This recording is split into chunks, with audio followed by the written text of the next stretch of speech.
Assalamualaikum warahmatullahi wabarakatuh. Perkenalkan, saya Fitri Handayani, CBG Angkatan 7 dari Kabupaten Sukoharjo. Saya di sini akan memaparkan tentang budaya positif aksi nyata saya dalam modul 1.4. Latar belakang aksi nyata 4 ini, murid tidak suka peraturan karena selama ini jika mereka melakukan pelanggaran maka akan mendapatkan hukuman dan cenderung akan mempermalukan dirinya. Tujuan dari aksi nyata ini menciptakan murid yang merdeka dan disiplin diri yang kuat, menumbuhkan budaya positif di sekolah dengan meyakini nilai-nilai kebajikan universal. Tolak ukur dari aksi nyata ini adalah terbentuknya keyakinan kelas melalui kegiatan kesepakatan kelas yang dilakukan oleh wali kelas dan siswa. Siswa mampu menerapkan dan menjalankan keyakinan kelas yang telah disepakati bersama. Kesepakatan kelas 5 SDN Menu RAN 01.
Waalaikumsalam warahmatullahi wabarakatuh. Alhamdulillah Bapak Ibu, terima kasih sebelumnya saya sudah diberi izin untuk bisa diseminasi dalam tugas saya di modul 1.4 Bapak Ibu. Kebetulan ini saya di sini bukan sebagai narasumber, kita sharing-sharing saja ya, kita belajar bersama tentang budaya positif Bapak Ibu. Sebelumnya saya sudah kenal kamu dari ya? Kalau boleh saya kenalan dulu mungkin tak? Kalau boleh, oke. Perkenalkan saya Fitri Handayani Bapak Ibu dari SD Negeri Menuran 1. Kebetulan seangkatan dengan Mbak Ika, CPG Angkatan 7 Bapak Ibu. Ini masih calon guru penggerak, jadi masih sama-sama belajar dalam guru penggerak ini Bapak Ibu. Nah, ini dalam budaya positif ini nanti kita akan belajar 6 poin Bapak Ibu, belajar bersama. Yang pertama yaitu tentang disiplin positif dan nilai-nilai kebajikan universal. Kemudian teori motivasi, hukuman, konsekuensi, dan restitusi. Kemudian yang ketiga keyakinan kelas. Yang keempat kebutuhan dasar manusia. Yang kelima posisi kontrol. Dan yang keenam segitiga restitusi. Menurut informasi di pas klasikal dulu itu sudah pernah mendapat segitiga restitusi Bapak Ibu ya? Ya, tidak apa. Nah sebelum sampai ke segitiga restitusi ada beberapa tahapan yang harus kita yakinkan dulu dalam diri kita Bapak Ibu ya, nomor 1 sampai nomor 5 itu. Sebelumnya kita ke pertanyaan pengantin dulu. Menurut Bapak dan Ibu sekalian, kalau hukuman itu bisa untuk mendisiplinkan anak? Hukuman. Coba yang setuju boleh angkat tangan. Di hukuman itu misalkan mendisiplinkan anak. Monggo yang setuju. Kalau yang tidak setuju, kok tidak ada yang kata ini setuju? Monggo tadi Bapak Ibu sama-sama. Oh, tidak apa-apa. Ini namanya pertanyaan pemantik, jadi tidak perlu takut karena kan kita belum belajar. Jadi kalau mau salah nggak salah ya tidak apa-apa. Namanya juga belum belajar, belum jadi belajar. Kira-kira hukuman dapat mendisiplinkan anak buatan menurut jenengan? Tidak bisa nih. Oh, hukuman seperti apa sih? Oke, kita ambil dulu ya jawabannya ya. Kemudian kalau yang kedua, pemberian hukuman dengan hal positif seperti membaca buku atau membersihkan halaman sekolah itu dapat meningkatkan disiplin anak. Hukumannya positif. Saya kan betul. Tergantung. Oh tergantung. dong. Oke. Untuk menjawab semua keraguan kesamaran itu kita akan belajar bersama-sama ya, tentang disiplin positif. Nah, disiplin positif itu adalah sebuah proses di mana kita itu melakukan pendekatan kepada anak, menerapkan kontrol diri kepada anak, kemudian membentuk kepercayaan diri anak. Gitu guys. Jadi kita dekati prosesnya itu, kita hayati, kemudian kita bentuk kepercayaan diri anak untuk melakukan hal-hal yang baik. Jadi disiplin positif itu berbeda dengan hukuman ya. Walaupun pada kenyataannya untuk mendisiplinkan anak itu kadang juga masih ada yang menggunakan hukuman gitu. Nah, kalau nilai-nilai kebajikan universal itu adalah tujuan mulia yang ingin dicapai setiap individu. Kalau sementara ini nilai-nilai kebajikan yang ingin dicapai oleh kita sebagai guru, kita itu ingin menanamkan anak untuk bisa paham tentang profil pelajar Pancasila. Ada 6 karakter profil pelajar Pancasila. Jadi sebagai murid itu kita menginginkan mereka itu paham benar-benar tentang nilai-nilai kebajikan universal yang ada di profil pelajar Pancasila. Untuk mudah mengingat tentang profil pelajar Pancasila, Bapak Ibu sudah pernah bernyanyi bersama murid-muridnya belum? Belum ya? Oke, saya jadi menyanyi dulu. Ini adalah ice breaking kesukaan saya beserta anak-anak di kelas saya. Karena apa? Supaya mereka itu paham, aku harus jadi pelajar Pancasila. Ini saya play-kan dulu, nanti kita bisa nyanyi bersama-sama.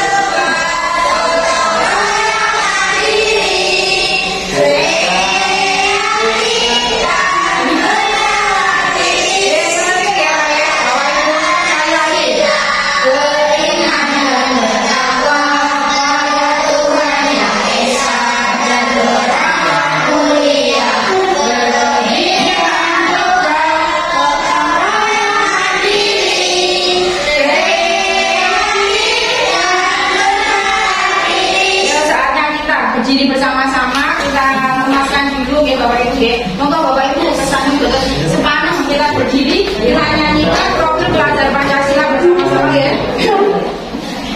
Pelajar Pancasila beriman dan bertakwa pada Tuhan Yang Esa dan berakhlak mulia, berkebinekaan global, gotong royong mandiri, kreatif dan benar kritis. Sekali lagi Bapak Ibu, pelajar Pancasila beriman dan bertakwa pada Tuhan Yang Esa dan berakhlak mulia, berkebinekaan global, gotong royong mandiri, kreatif dan benar kritis. Terima kasih Bapak Ibu ya, itu nanti bisa diterapkan bernyanyi bersama-sama dengan murid-muridnya di kelas masing-masing. Inilah tadi apa Bapak Ibu? Nilai-nilai kebajikan universal yang ingin kita capai, yang ingin kita tanamkan dalam murid-murid kita. Lanjut Bapak Ibu ke poin yang kedua tentang teori motivasi, hukuman, konsekuensi, dan restitusi. Ini kalau sudah pernah dapat restitusi, pasti sudah bisa membayangkan ini. Hukuman itu yang seperti apa, konsekuensi yang seperti apa, restitusi yang seperti apa nih. Jadi akan lebih cepat ini nanti. Nah, teori motivasi Bapak Ibu. Ternyata motivasi kita melakukan sesuatu, murid melakukan sesuatu itu ada dorongan atau motivasi eksternal dan internal.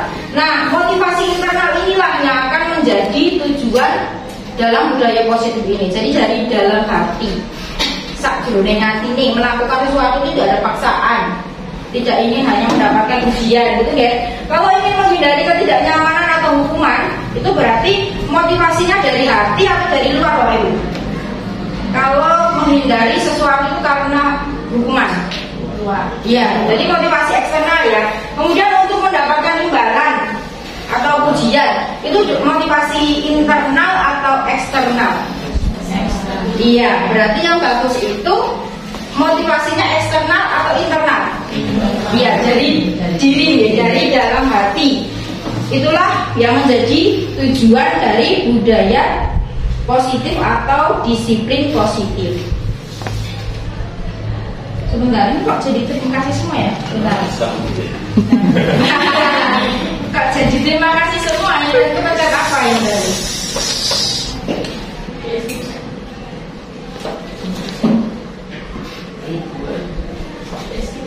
Mana?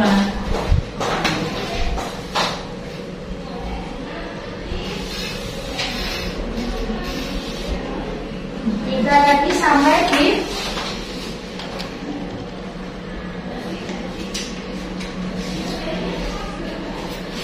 ya, motivasi.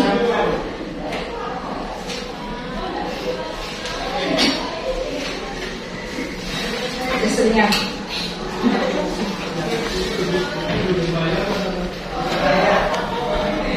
Biasanya sampai jam berapa Bapak Ibu kalau di Merak KKP-nya? Setengah 12 atau jam 12? Iya, setengah 12. Nah, mau kita kesempatan bersama mawon kesana sama-sama enak ya. Tadi motivasi perilaku tadi ya ada eksternal dan internal. Kita sudah bahas semua ya. Nah, kita lanjut nih seperti yang dikatakan oleh Ki Hajar Dewantoro. Merdeka itu artinya tidak terlepas dari perintah, akan tetapi juga cakap untuk memerintah diri sendiri. Jadi kalau melakukan sesuatu itu, merdeka itu bukan hanya karena tidak diperintah seseorang, tetapi memang kita itu melakukannya dari hati. Wah, aku kudu ngene, itu berarti cakap memerintah dirinya sendiri. Oh, aku harus melakukan ini, aku harus melakukan itu ya. Itu merdeka menurut Ki Hajar Dewantoro. Nah, di sini kita akan membedakan Bapak Ibu antara hukuman, konsekuensi dan restitusi. Kita langsung ke kasus ya, ke situasi. Di sini saya mau meminta bantuan untuk Bapak Ibu membacakan situasi. Situasi apakah ini nanti kira-kira merupakan hukuman atau konsekuensi atau restitusi. Oke, situasi yang pertama Mbak Ika. Coba Mbak Ika. Mbak Ika sebagai anak saja. Oh ya. Saya terlambat Pak. Letakkan tas kamu di kursimu lalu maju ke depan. Angkat satu kakimu di depan kelas. Nah, ini kira-kira hukuman, konsekuensi atau restitusi Bapak Ibu? Hukuman, konsekuensi atau restitusi? Hukuman ya. Ya, ini apa kita tebak dulu hukuman. Nah, situasi kedua Mbak Nurul coba yang A. Saya terlambat Pak. Oke, kamu tahu kan kalau datang terlambat harus ngapain? Tahu Pak, saya harus menyapu kelas pada waktu istirahat nanti. Nah, ini menyapu kelas istirahat. Hukuman, konsekuensi atau restitusi? Konsekuensi. Nah, alhamdulillah ini suaranya udah agak ya. Nah, sekarang yang ketiga. Mbak Betty lagi ya. Mbak Laras ya. Mbak Laras coba yang A. Saya terlambat. Ya, Bapak juga pernah terlambat waktu SD dulu. Tidak ada manusia yang sempurna. Kamu pasti punya alasan kenapa kamu terlambat. Iya Pak, saya nonton film di televisi sampai malam.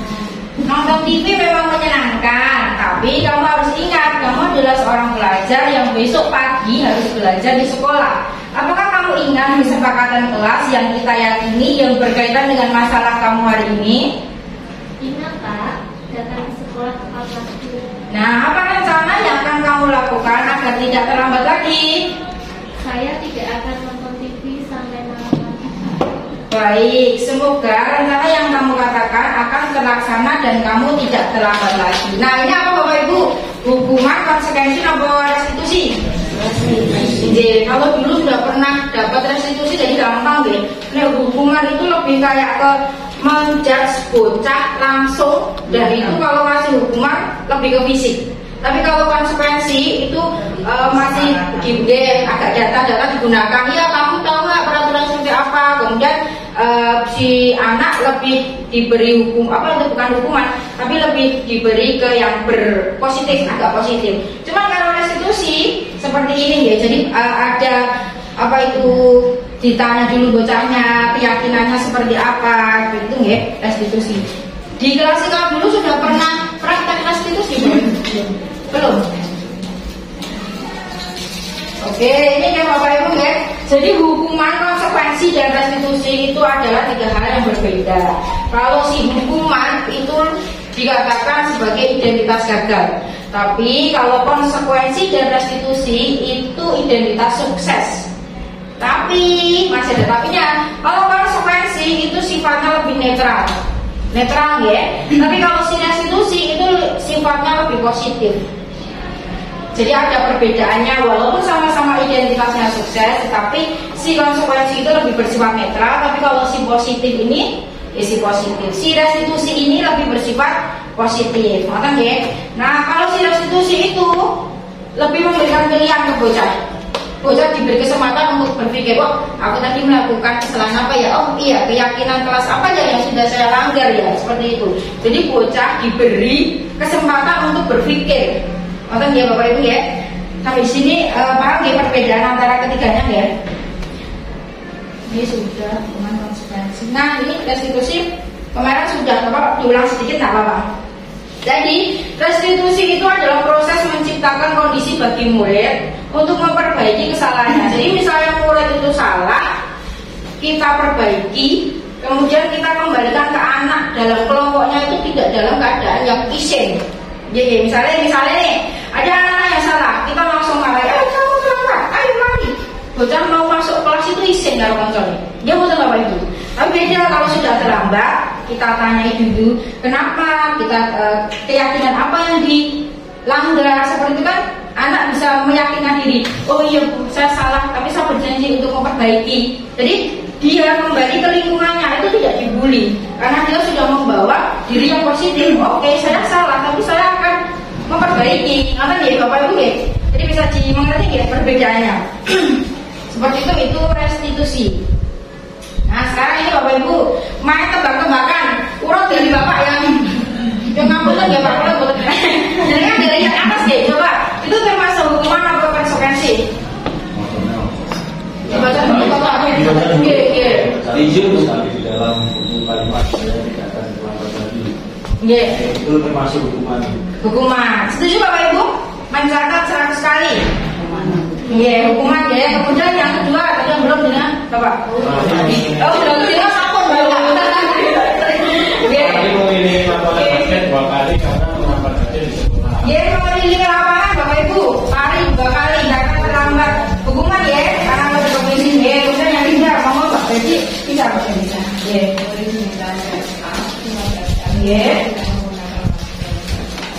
Termasuk hukuman apa konsekuensi Bapak Ibu? Hukuman. Kemudian berarti kertas tugas teman yang telah lalai. Emang nggak bisa kertas tugas antara konsekuensi betul. Untuk selanjutnya. Bersihkan tumpahan air tidak tulis karena tersenggol pada saat belajar. Konsekuensi. Konsekuensi ya. Selanjutnya monggo. Murid disuruh untuk tidak mengenakan sepatu seharian di sekolah karena tidak mengenakan sepatu hitam. Konsekuensi apa hukuman Bapak Ibu? Hukuman ya. Hukuman ya Bapak Ibu. Kemudian selanjutnya dulu sudah. Monggo Bapak. Lari mengelilingi lapangan basket 2 kali karena terlambat 10 untuk pelajaran PJOK. Ini pelajaran PJOK ya. Jadi konsepnya sama-sama di lapangan. Kira-kira lari itu konsekuensi atau hukuman? Lari dalam itu konteks itu konsekuensi gitu karena olahraga. Nih Bapak Ibu sudah ada kunci jawabannya. Jadi setidaknya kita sudah sedikit paham ya antara hukuman, restitusi, dan konsekuensi. Nah di sini yang ketiga Bapak Ibu tentang keyakinan kelas. Kan kalau kita tadi mau melakukan restitusi kan kita harus mempunyai keyakinan dulu. Bocah harus kita tanamkan keyakinan dulu kan. Tidak mungkin kan kita belum mengajak mereka untuk meyakini sesuatu, kita terus nekoi, menanyai, kamu yakin enggak? Gitu dari-darinya kita melakukan keyakinan kelas dulu. Nah sebenarnya setelah ini nanti kalau waktunya masih ada praktek dari Bu Ika tentang keyakinan kelas, cuman nanti kita lihat waktunya saja ya. Kalau masih cukup kita akan lakukan itu. Nah Bapak Ibu, ini ada pertanyaan pemantik lagi. Mengapa tidak peraturan saja? Kenapa kita harus menggantinya menjadi keyakinan kelas? Menurut jenengan apa? Itu udah suruh paknya udah ada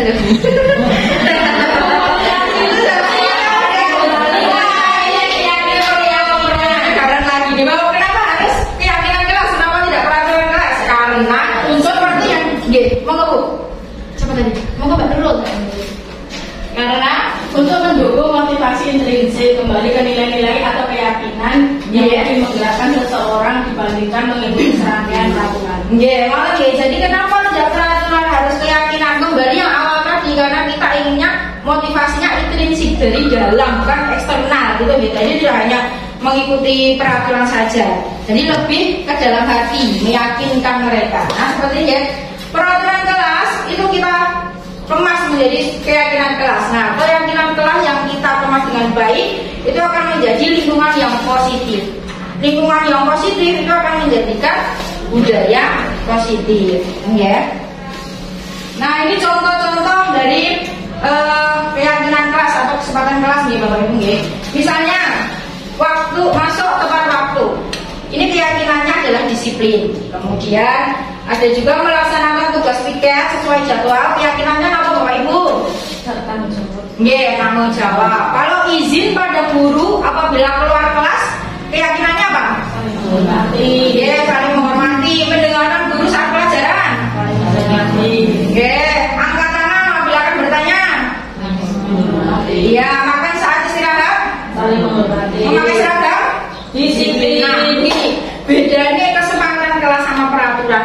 Itu saya sudah mempraktekkan ya Bapak Ibu. Kalau peraturan semua kita tulis itu banyak banget nggih peraturan. Tapi kalau kesepakatan atau keyakinan itu kita hanya butuh 1-2 kata saja.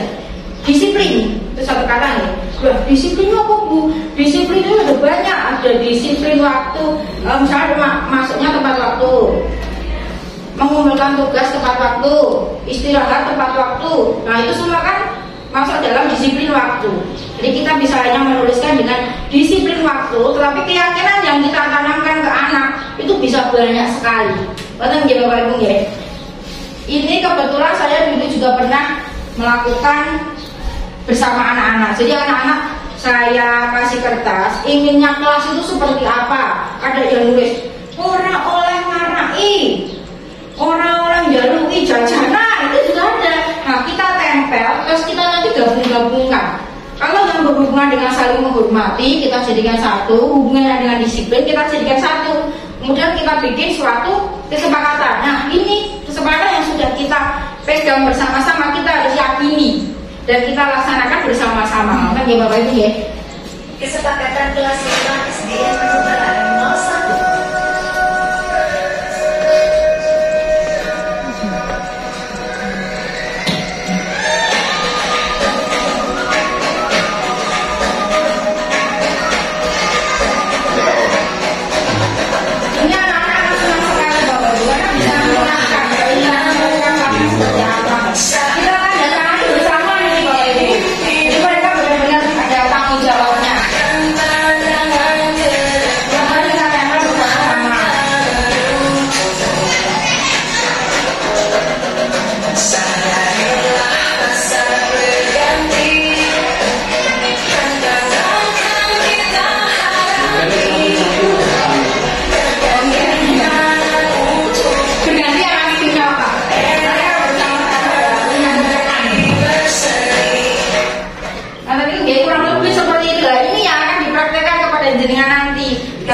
Waktunya masing ya. Nah ini Bapak Ibu, contoh peraturan dan apakah ini keyakinan kelas apa kira-kira, gitu nggak ya? Siap ya menjawab ya? Ampun Mas Dermawan loh. Ini selalu kembalikan buku ke tempatnya. Disiplin apa? Disiplin. Oke. Setuju Bapak Ibu? Disiplin. Tanggung jawab. Tapi nggak apa-apa karena keyakinan itu namanya keyakinan disiplin, tanggung jawab itu nggak apa-apa. Dia kan juga ada disiplinnya, ada tanggung jawabnya, ya. Itu tanggung jawab bisa. Dilarang mengganggu orang lain. Saling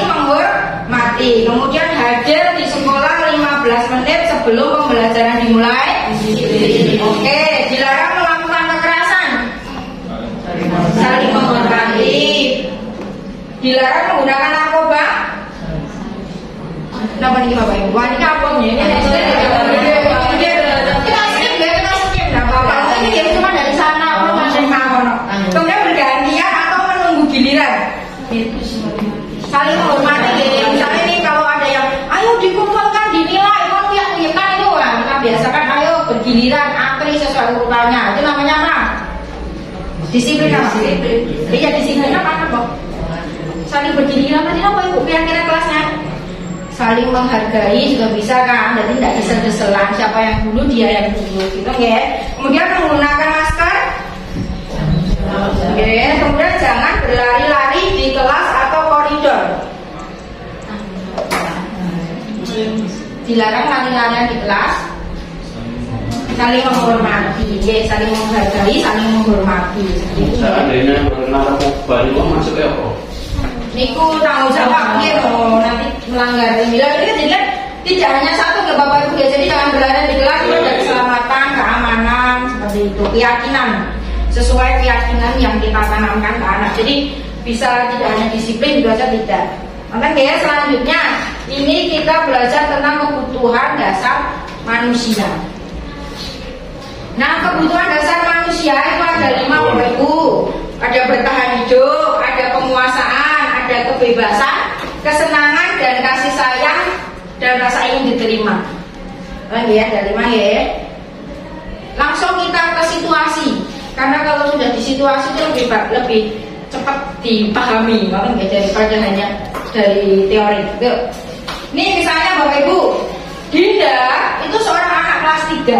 Begitu tiba di rumah sepulang dari sekolah, menangis dan mengadu pada ibunya bahwa dia benci pada Ibu Rani, gurunya. Wah, ada apa ini kok benci sama gurunya? Menurut Anda, kebutuhan apa yang berusaha dipenuhi oleh Dinda jika Dinda berkata seperti ini?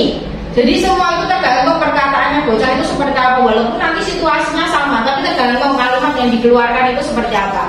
Misalnya ini ya, Ibu guru bilang, aku tidak boleh bersenandung waktu mengerjakan tugas. Katanya kelas harus tenang, tidak ada suara. Kan nggak seru jadinya. Nah, kita kembali coba ke 5 kebutuhan dasar manusia. Kira-kira kalau si Dinda tadi ceritanya begitu tidak boleh menyanyi, kebutuhan dasar apa yang pengen dipenuhi si Dinda? Apakah kebutuhan bertahan hidup, penguasaan, kebebasan, kesenangan, atau kasih sayang? Pengen bernyanyi, kesenangan. Nama ya, nah ini si Dinda itu ingin kesenangannya. Kemudian kalau si Dinda bilangnya seperti ini, Ibu guru tidak menyapaku hari ini, padahal kan aku pakai jepit rambut baru. Kira-kira kebutuhan apa yang pengen dipenuhi Dinda? Cinta kasih sayang. Nah, ini sudah agak bandel suaranya, berarti sudah agak paham.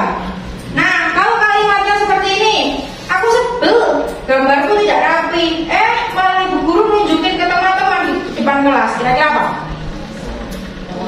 Penguasaan. Betul, penguasaan ya. Next, nih. Aku bosen, masa belajarnya cuma gitu-gitu aja, dengerin Ibu guru aja, tidak ada metode yang menarik. Kira-kira apa? Kebebasan. Tidak perlu teori, tapi Bapak Ibu sudah paham ya tentang 5 tentang apa tadi?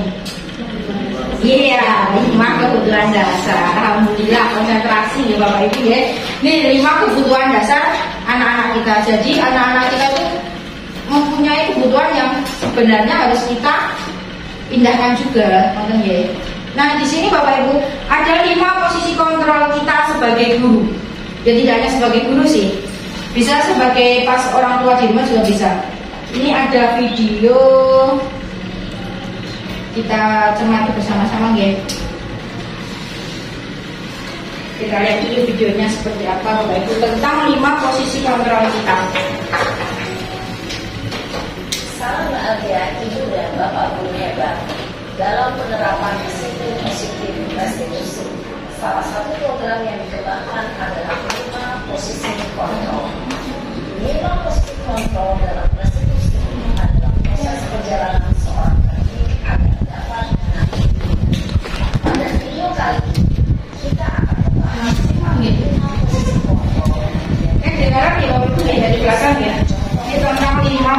kontrol kita nih.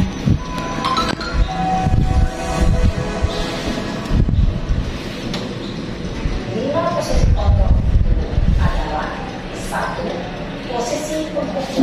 Kita sebagai penghukum, atau kita sebagai pembuat merasa bersalah, atau apakah kita posisi kita sebagai teman, atau posisi sebagai pemantau, dan yang terakhir apakah sebagai manajer.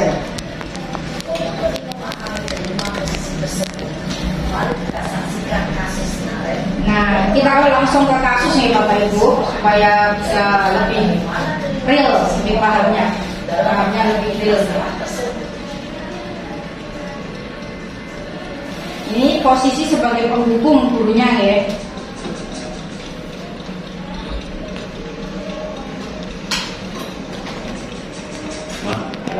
Wah, iya. Cetaknya enggak lagi. Wah, cinta. Dan biasanya lebih. Kamu terlambat. Kamu deh, pasti terlambat. Saya Apa? Apa coba? Alasan kamu apa lagi? Kapan sih kamu tidak terlambat? Malas sekali ya kamu jadi anak. saya Dasar pemalas. Gak kapok-kapok sih kamu. Sudah berapa kali terlambat? Sana, kamu keliling lapangan basket 2 kali. kenapa saya harus ke lapangan basket, Bu? Kenapa? Kamu melawan ibu. Nah, kalau menghukum anaknya mau membela dirinya pun tidak diberi kesempatan ya. Semangat kan ngomong, ayo jangan. Seperti itu biasanya. Buatan pulang ya, buatan jenengan sekali ya. Keliling lapangan basket 5 kali sekalian. Biar kapok. Ini malah ditambah ya. Biasa seperti itu Pak. Ini guru sebagai penghukum ya. Saya berbicara dengan nada tinggi, menghabis, menunjuk-tunjuk, menyakiti, dan menyindir. Hukuman bisa berupa fisik maupun psikis. Ibu dan bapak guru hebat. Dampak yang terjadi pada murid ketika guru berada pada posisi penghukum adalah murid cenderung akan memberontak. Ini bisa jadi murid itu dendam pada kita Bapak Ibu. Untuk yang kedua yaitu posisi pembuat merasa bersalah ya. Kita lihat di sini ceritanya. Sama sih, cuma beda penanganan gurunya.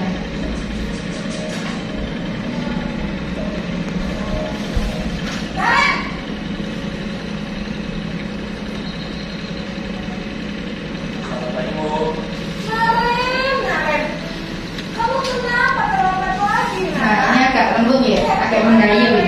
Karena membuat Senang ya bikin ibu susah ya? yang salah itu merasa bersalah. Nanti ibu yang kedua kepala sekolah, nak. Sampai ibu yang sampingan kamu. Duh, gimana ini? Naren, kamu suka ya boleh ikut ke rumah? Nah, kalimat inilah Bapak Ibu yang membuat Terus si anak merasa bersalah ya. ibu absen. Ini kamu sudah sering terlambat loh. Ibu harus apa coba? maaf Bu, maaf sekali. Ya sudah, lain kali jangan bikin ibu susah lagi ya nak ya. Ibu tidak akan kuat lagi loh, begini terus. Bisa jantungan kalau ibu tidak kepala sekolah. Nah, ini semakin merasa bersalah dengan gantungan gurunya ya. Maaf sekali. Posisi membuat rasa bersalah, berbicara dengan nada tenang, cenderung lembut. Namun kata-kata yang diutarakan membuat murid merasa menjadi orang yang gagal, memandang buruk dirinya sendiri, merasa tidak berharga, dan tidak sanggup membahagiakan orang lain. Ketika guru mengambil posisi pembuat rasa bersalah, murid akan menganggap dirinya yang bersalah dan dia Nah, ini sangat bahaya nih Bapak Ibu. Kalau murid itu menganggap dirinya bersalah terus atau gagal ya. Jadi dia tidak berani untuk berekspresi lagi. Kemudian ini posisi sebagai teman.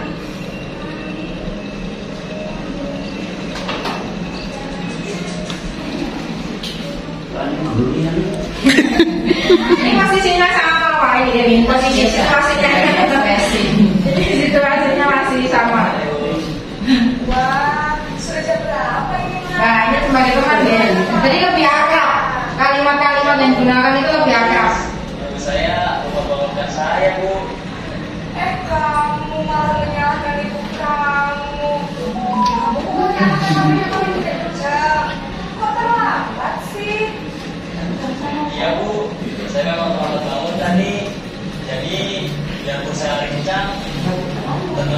nggak kekejar Bu. Ya sudah sana, nanti lain kali larinya lebih kencang lagi ya, biar gak terlambat lagi. Bikin seneng ibu demi ibu, bisa kan? Bisa lah Bu. Ya sudah sana masuk kelas, ibu beresin urusan absen kamu. Kamu ini ada-ada saja. Ada yang seperti ini Bapak Ibu, lebih memposisikan diri sebagai teman ketika bersama murid. Ya, jadi suara suara kan lebih ramah ya, dan senda gurau. Di beberapa situasi memang kadang kita perlu sebagai teman juga untuk Bapak Ibu ya. Aktivitas yang tercipta adalah aktivitas sukses atau berhasil. Namun, Ini perlu diingat Bapak Ibu, eksternal itu masih dorongan eksternal ya. ketergantungan dari guru kepada orang tertentu.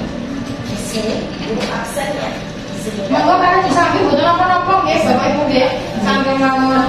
hanya kepada orang-orang tertentu saja.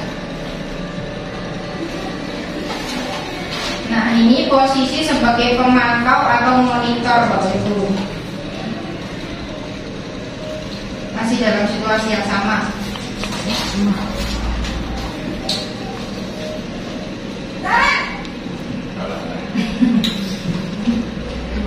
Selamat pagi Bu. Karen, apa peraturan sekolah kita tentang jam berapa kita harus masuk sekolah, nak? Kita harus di sekolah jam 7 Bu. Iya betul, sekarang sudah jam 7.20. Kalian sudah tahu konsekuensinya jika terlambat aja. Paham Bu. Saya harus tinggal kelas pas jam istirahat selama 20 menit. Iya benar, konsekuensinya demikian. Jadi nanti jam 9.30 pas istirahat, kamu harus tinggal di kelas. Kerjakan Sebagai pemantau ini biasanya menggunakan data Bapak, jadi lebih kaku gitu ya. Sudah ada peraturan-peraturan yang mengikat. Posisi pemantau mengandalkan perhitungan atau data untuk mengontrol murid. Ini mengarahkan murid berdasarkan peraturan dan konsekuensi. Seorang pemantau menunjukkan bahasa tubuh dan ekspresi wajah yang datar dan cenderung formal. Ini yang terakhir Bapak Ibu, sebagai manajer.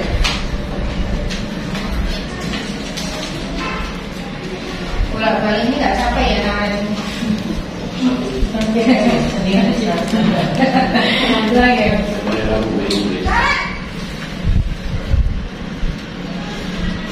Selamat pagi Bu. Selamat pagi, Karen. Maaf Bu, saya terlambat. Ya, sekolah masuknya jam 7, sekarang sudah jam 7.20. Jadi sekarang bagaimana ini, Karen? Maaf Nah, Bu. kita tanyakan ke murid.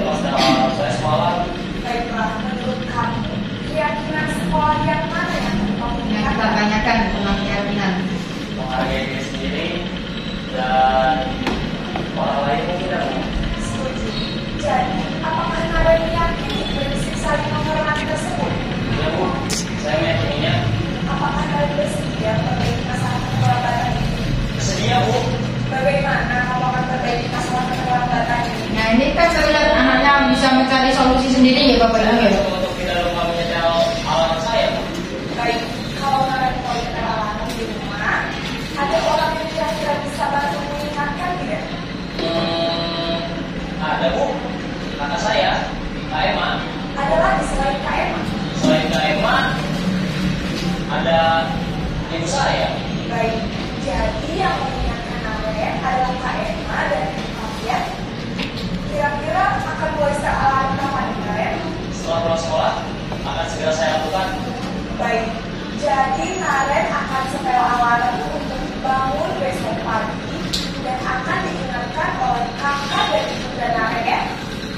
Ada lagi yang mungkin perlu dilakukan Karen agar tidak terlambat jauh lagi. Tidak ada Bu. Baik Karen, terima kasih untuk kerjasama kamu. Sekarang kamu perlu kembali ke kelas untuk belajar. Baik Bu, terima kasih. Nah itu tadi yang terakhir manajer ya, posisi manajer Bapak Ibu. Disarankan untuk pemimpin murid memiliki sikap disiplin yang positif. Jadi dengan bertanggung jawab dan dapat memecahkan masalah. Tujuan dari posisi ini adalah agar murid dapat berefleksi atas tindakannya. Guru akan terus memberikan pertanyaan-pertanyaan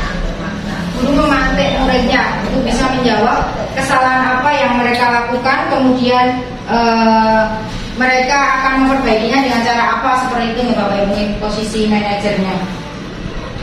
Kita main tebak-tebakan lagi Bapak Ibu sebelumnya. Ini tentang pernyataan-pernyataan berikut, kemudian siapa yang mengatakannya, apakah penghukum, ataukah pembuat merasa bersalah, ataukah pemantau, ataukah manajer, ya, atau sebagai teman. Ini misalnya, saya kecewa sekali dengan kamu, kira-kira siapa yang mengatakan itu? Guru sebagai posisi sebagai apa? Nah ini kalau Bapak Ibu guru itu enaknya gini, udah disuruh lihat video, udah langsung paham ya Bapak Ibu, ya langsung ke situasi itu lebih cepat paham. Kemudian kalau kamu tidak pernah benar melakukannya, kamu tidak pernah benar melakukannya, nah, apa? Pembuat merasa bersalah atau penghukum? Oke. Kamu tidak pernah benar melakukannya, lebih ke pembuat merasa bersalah ya Bapak Ibu ya. Jadi anak itu harus salah terus atau orang atau bener atau gitu. Terus kemudian ayolah lakukan demi Bapak Ibu gitu tadi. Iya, pembuat merasa bersalah juga Bapak Ibu. Tadi kan ayolah lakukan demi Ibu. Tadi ada ya dalam video tadi ya. Kemudian apakah kamu mau mendapatkan stiker bintang hari ini? Apa kira-kira Bapak Ibu? Siapa yang mengatakan ini? Apakah kamu mau mendapatkan stiker bintang hari ini? Wah, ini agak susah nih. Oke, coba skip yang sama yang mana Bapak Ibu kira-kira? Kamu selalu yang paling terakhir. Membuat merasa bersalah lagi. Iya, ini kebanyakan membuat merasa bersalah ya. Kemudian yang terakhir Bapak Ibu, segitiga restitusi ini perlu diulangi boleh ya, karena kemarin dijelaskan dengan sudah sama Bu Acing ya, dari Al-Azhar ya. Kemarin sudah diterangkan tentang segitiga restitusi itu ada 3 tahap. Coba masih ingat betul Bapak Ibu langkah-langkah untuk melakukan segitiga restitusi. Yang pertama apa? Menstabilkan. Masih ada yang ingat betul? Menstabilkan identitas. Kemudian setelah distabilkan identitasnya, yang kedua dilakukan apa Bapak Ibu? Validasi kebutuhan. Kebutuhannya tadi ada 5 tadi ya Bapak Ibu ya, ada kesenangan, kasih sayang, terus apa tadi? Selanjutnya yaitu menanyakan keyakinan. Jadi dari awal sampai akhir ini Bapak Ibu itu berkesinambungan. Semua itu saling membentuk satu kesatuan untuk bisa melakukan segitiga restitusi ini. Karena kemarin Bapak Ibu sudah mendapatkan materi tentang ini, jadi tidak perlu saya ulangi lagi ya. Ini saya cuma mau memberi sedikit video di mana saya kebetulan mendapatkan tugas untuk melakukan segitiga restitusi. Nah ini saya setelkan Bapak Ibu.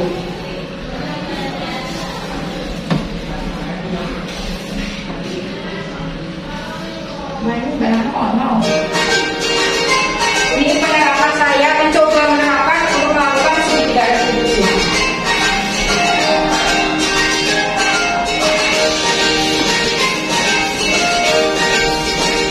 Ini langkah-langkahnya. Kasus yang pertama ada 2 kasus dalam video ini nanti Bapak.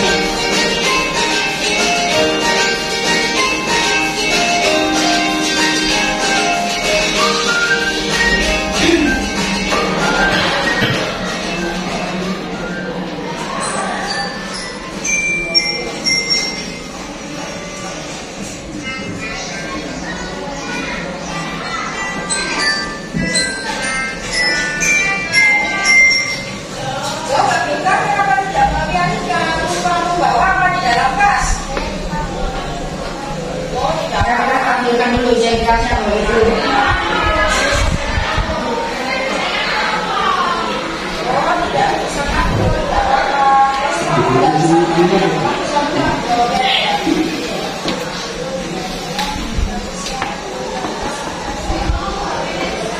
Jelas ya suaranya. Karena di luar ruangan dulu.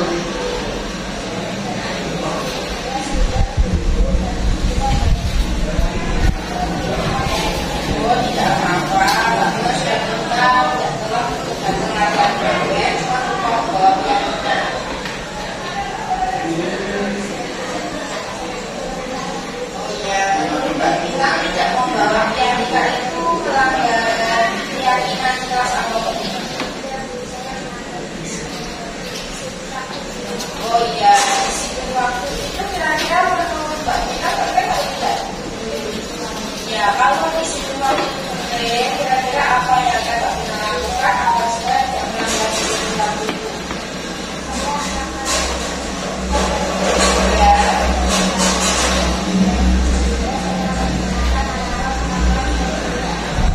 Oh iya, tidak apa-apa. Nah, kita biar terjadi untuk lebih di sini waktu lagi. Sekarang kita boleh berlatih bersama teman-temannya memakai kasih gambar ya, bisa di gambar ya.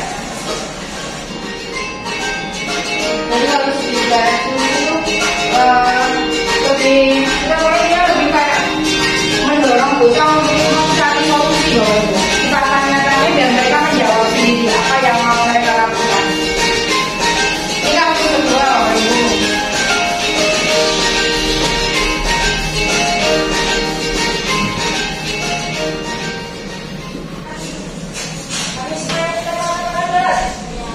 Ya, tadi kita bilang pasti Pak ya? Ya, biasanya kita oh tidak sengaja, tidak apa-apa. Baiklah, Bu Fitri di sini tidak mencari siapa yang salah dan siapa yang benar. Kita stabilkan jelasnya bersama. Jadi tidak langsung menyangka yang bisa kita lakukan untuk memperbaiki situasi ini. Rasanya kok main bola Nah, ini alasannya ini adalah mereka mencari kesenangan.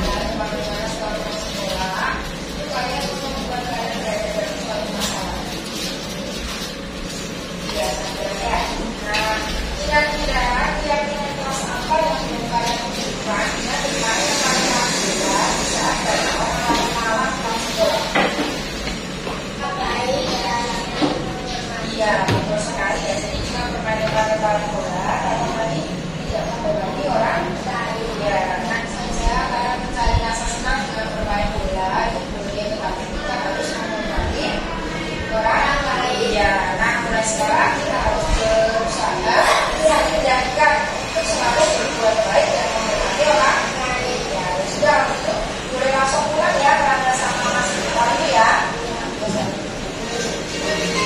Ya itu tadi ya Bapak Ibu ya, aksi nyata saya dalam mencoba melakukan segitiga restitusi ya, yang ada 3 tahapan. Kita stabilkan identitasnya dulu. Jadi anak-anak itu kalau melakukan kesalahan jangan langsung iya tuh, sama tuh, soalnya kita tapi nggak, kita tanya dulu, kita stabilkan. Oh tidak apa-apa, mungkin kamu baru sekali ini melakukan kesalahan, atau mungkin dulu Bu itu juga pernah melakukan kesalahan itu, tapi kita buat lebih baik lagi. Setelah kita stabilkan, dia tidak begitu merasa terjatuh sekali, kita stabilkan, kemudian kita validasi dulu tindakannya. Setelah itu kita tanyakan keyakinan apa yang kamu langgar, kenapa kamu tadi main lempar-lemparan bola di saat masih banyak teman-temanmu berlalu lalang di halaman sekolah, kok sudah main lempar-lemparan bola, itu kamu melanggar keyakinan kelas apa? Oh keyakinan kelas saling menghormati, seperti itu nih Bapak Ibu nggih. Itu tadi sedikit sharing saya kepada Bapak Ibu tentang budaya positif yang kebetulan menjadi tugas saya. Dan ini tadi saya belum minta izin kepada Bapak Ibu, dan selama ini tadi saya rekam di Bapak Ibu ya. Saya mohon izin untuk bisa saya masukkan dalam tugas saya di CPD Angkatan 7 ini Bapak Ibu. Matur suwun atas perhatiannya dan partisipasinya. Waktu saya kembalikan ke moderator lagi. Wassalamualaikum warahmatullahi wabarakatuh. Waalaikumsalam warahmatullahi wabarakatuh. Terima kasih. Warahmatullahi wabarakatuh. Perkenalkan, nama saya Sujara Siti, Kepala Sekolah SD Negeri Tujuan 2, memberi testimoni tentang pemberian materi budaya positif yang telah disampaikan oleh Ibu Fitri. Itu sudah baik dan insya Allah kita laksanakan bersama-sama, semoga bisa bertambah baik lagi ke depannya. Cukup sekian. Assalamualaikum warahmatullahi wabarakatuh.